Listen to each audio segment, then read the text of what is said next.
Olá, seja bem-vindo ao meu canal. Meu nome é Cláudio.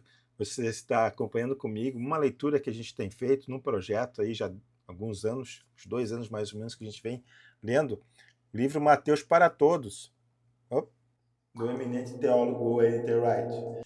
E a última leitura que a gente acabou fazendo deste livro foi quando Jesus já estava dando um testemunho a respeito de João Batista. E agora ele vai entrar num outro assunto também, tipo, como finalizando esse processo. Aí eu fiquei pensando assim, como é que a gente pode começar essa introdução nessa leitura, dando um exemplo para vocês. E eu fiquei bastante focado, né? Porque assim, a gente é uma geração diferente, né? Cada uma etapa tem gerações. Se convencionou, chama geração X, Y e Z as mais recentes. A Millennium, por exemplo, é a última que se convencionou chamar. E agora a gente sempre fica aí tentando enquadrar determinadas situações, pessoas dentro dessas gerações. Ah, eu nasci na década de 70, então minha geração é X. Fulano é geração Y, ciclano é geração Z. Então, num curto espaço de tempo, até eu diria, as pessoas foram sendo convencionadas e inseridas dentro desses conceitos. Mas nem sempre foi assim. Às vezes, algumas gerações, quando tratada principalmente no texto bíblico, equivalia em torno de 30 a 40 anos, mais ou menos isso que era, na época, o período que se convencionou falar em gerações na Bíblia, o período de vida de uma pessoa adulta, ela chega a 40, 50 no máximo. Então é 30, 40 anos. Né? Essa geração não vai passar, essa geração não vai vir à Terra Prometida e o povo andou 40 anos no deserto e ficaram ali. Aquela geração não entrou na Terra Prometida, a não ser Josué e Caleb. Então tem essas questões de gerações, dependendo do contexto, 30, 40 anos, hoje já se fala uma geração de 80 anos. Mas, enfim, só para ver como é que a gente entende esses conceitos geracionais e como eles mudam de ponto de vista da perspectiva de cada disciplina de estudo do comportamento humano, da vida humana, da história humana, enfim. Isso só para vocês entenderem por quê. Porque o texto que a gente vai ler vai falar sobre geração. Então preste bastante atenção nisso aqui. O texto, que quero que você acompanhe comigo, é o de Mateus capítulo 11, 16 a 24.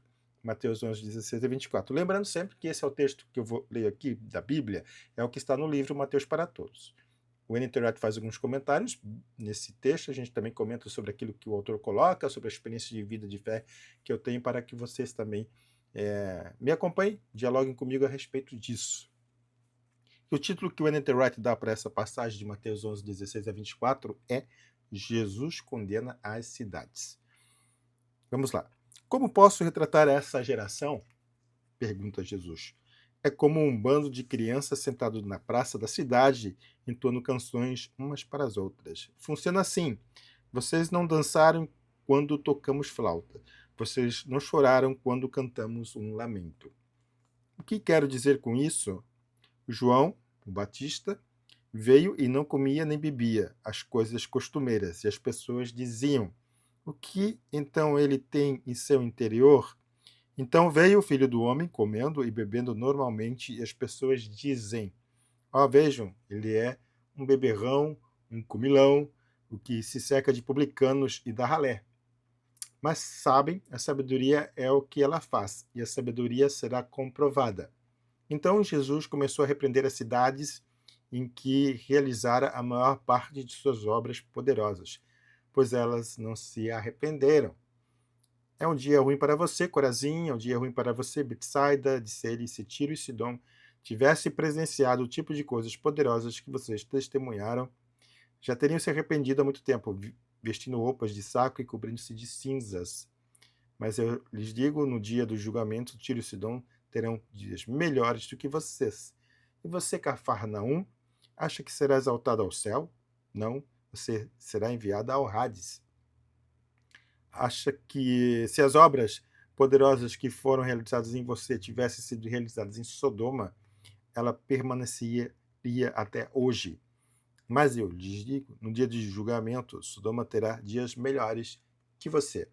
Que é uma passagem tanto quanto difícil, e a gente, não é a nossa proposta aqui se aprofundar muito na teologia do texto ipsiliteris, mas sim no ensinamento que Jesus pretende trazer e trouxe para as pessoas da sua época e o que é relevante para nós hoje.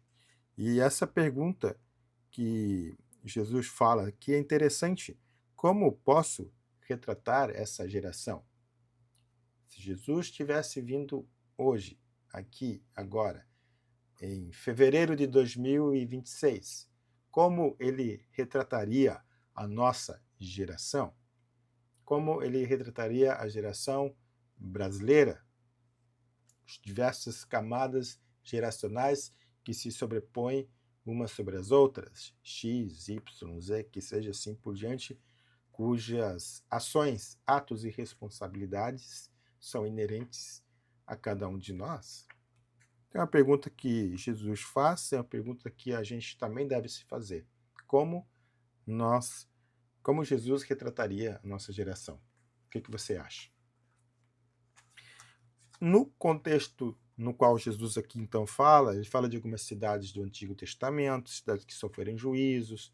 A história de Sodoma e Gomorra é muito conhecida, que ele só fala de Sodoma, que é interessante, né? Ele não cita Gomorra, mas também a gente sabe das questões que ali haviam, lendo o Antigo Testamento, a gente sabe disso, que havia também injustiça por conta do pobre, da viúva, do estrangeiro, é uma questão social, mas e também perniciosa na questão da imoralidade sexual. Muitas vezes as pessoas atrelam Sodoma e Gomorra apenas pela questão da imoralidade sexual, mas o que o juízo de Deus principalmente veio sobre eles por conta da injustiça social.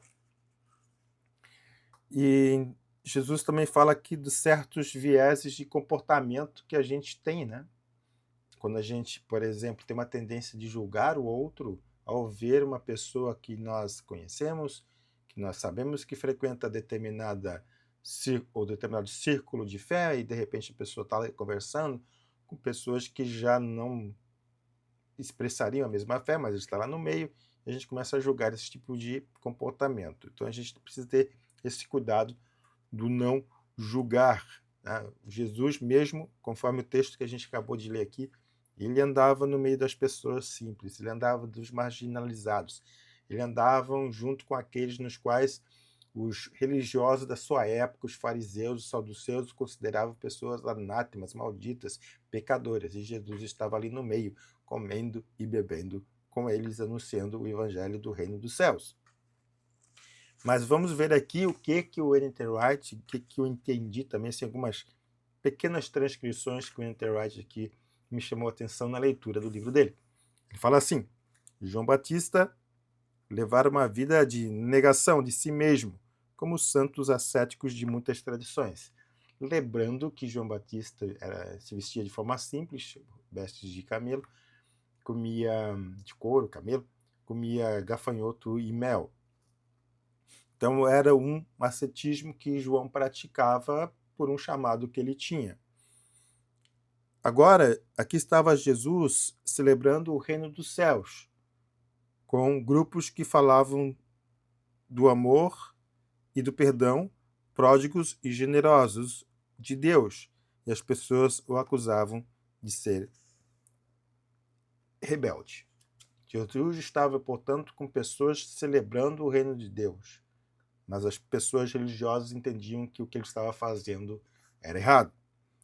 As pessoas não gostam de ser desafiadas por quem lhes mostra um tipo de vida totalmente diferente ou por quem lhes mostra que o amor de Deus está irrompendo no mundo de uma nova maneira, como o vento fresco que sopra no jardim e derruba as flores envelhecidas das árvores.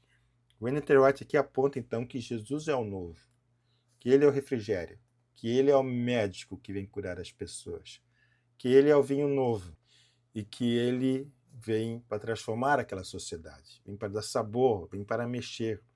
E as pessoas acostumadas na sua religiosidade, elas não entendiam como é que o amor de Deus funcionava naquela época. E também hoje, será que não é a mesma coisa? Será que muitas vezes a gente deixa de amar o outro por conta da nossa religiosidade, do nosso ascetismo, não tanto quanto igual João Batista, mas por conta do nosso moralismo, de não toques, não proves, não vejas, esse tipo de coisa, e a gente por vezes, e impede que outras pessoas cheguem ao reino de Deus por conta disso, então essa é uma palavra dura, se a gente entender de que Jesus, ele se aproximou das pessoas marginalizadas da sociedade da sua época, e ele também quer hoje, através da igreja, através da gente, chegar àquelas pessoas que não o conhecem, para que elas recebam o amor de Deus, recebam o amor de Cristo, sejam curadas, sejam salvas. O N.T. Wright continua aqui dizendo que ele oferecia a última chance para que essas pessoas abraçassem uma percepção diferente do reino. Quer dizer, quando Jesus faz esse alerta às pessoas religiosas que estavam ouvindo ele, por conta do juízo que haveria sobre eles, porque se eles não se arrependessem, seria ruim para as pessoas de Corazim, seria ruim para as pessoas de Betsaida, para as pessoas de Cafarnaum, porque se elas estão tendo uma oportunidade que nem as outras cidades tiveram, e se elas se arrependeriam, eles também deveriam se arrepender. Então, se a gente recebe a mensagem do amor de Deus, do Evangelho da Salvação, e a gente também não se arrepende, a gente também não promove essa reconciliação com Deus, a gente acaba ficando endurecido em nossos corações. Isso é muito triste para o nosso relacionamento para com o Senhor. Jesus delineava o reino em seu grande sermão e no ensinamento que dava nas cidades e vilas da Galiléia. Ele vivia o reino nas ruas e nas casas cheias de riso e de amizade. Ele estava mostrando como o reino era poderoso em suas curas. E eles não queriam o reino. Estavam prontos a dar qualquer desculpa. As pessoas religiosas da sua época diziam: ele tem demônio, porque ele está bebendo, porque ele é um comilão, ele não deve ser ouvido. Mas Jesus estava ali pregando o Evangelho. Então, qualquer desculpa que as pessoas às vezes colocam, ou a gente coloca, para que o Evangelho às vezes não se propague, não se divulgue, não chegue às pessoas às quais a gente tem um certo preconceito dentro das nossas limitações, nossa cosmovisão às vezes nos impede de estender a mão ao necessitado. Aí a gente começa a rotular que eles são preguiçosos, que eles não querem trabalhar, que eles não merecem. E isso é muito perigoso. Nós precisamos ter um coração quebrantado, que a misericórdia do Senhor nos quebrante, nos molde o nosso coração, para que a gente não julgue as pessoas. A gente não sabe por que a pessoa está naquela situação, mas a gente entende, ou deveria entender pelo menos, que o Evangelho de Jesus é o poder de Deus para a salvação de todo aquele que crê. E é o poder de Deus para transformar uma vida. Assim como ocorreu no passado, vem ocorrendo nesses últimos 2 milênios. A gente crê nisso. E a pergunta que o N.T. Wright fala aqui é o seguinte: qual é a desculpa que as pessoas usam hoje para evitar a questão do reino? Que desculpa eu e você estamos utilizando para evitar que as pessoas marginalizadas ao Evangelho cheguem até ele?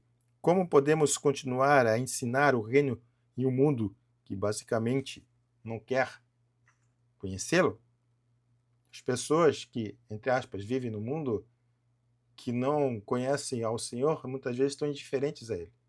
E através do testemunho da igreja, da comunidade de fé, de amor, de compaixão, de misericórdia, e que elas vão ver que tem algo diferente e que a luz do reino de Deus está presente, e elas vêm a conhecer, se integrar e vivenciar esse reino em sua plenitude. Essa é a vontade do Senhor e a minha oração mais orada, para que eu e você aprendamos a ter temor no coração e a servir o reino de Deus com todo amor, com toda dedicação, com toda a nossa fé, dependendo sempre dele. Um abraço e até a próxima.